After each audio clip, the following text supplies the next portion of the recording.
warahmatullahi wabarakatuh. Ya saudara semua, inilah tempat kediaman Cut Mutia pada zaman dahulu kala. Nah, sekarang saya Husaini MA dari Malik News sudah tiba di tempat kediaman beliau. Mari kita lihat selengkapnya apa yang kita tahu.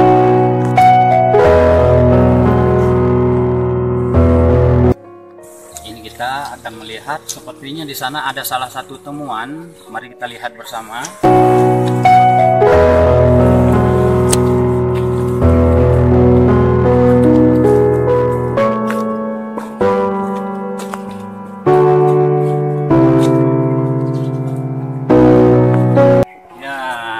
Saudara-saudara, ini lesung pada zaman dahulu semasa Cut Mutia, dimana kala ada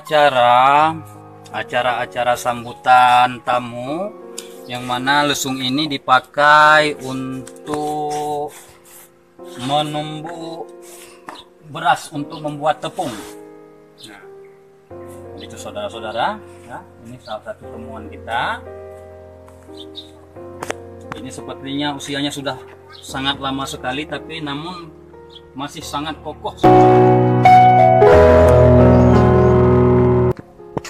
Ya saudara-saudara, inilah balai pertemuan yang mana digunakan balai ini semasa pertemuan di zaman dahulu.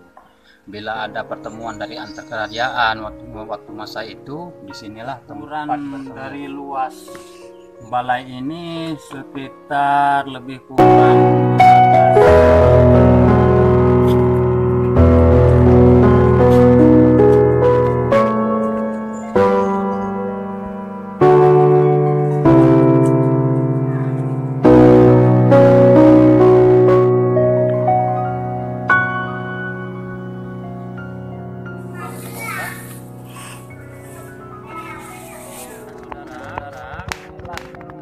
padi, yang mana pada masa Cut Mutia dulu di saat panen padi, inilah lumbung tempat penyimpanan padi.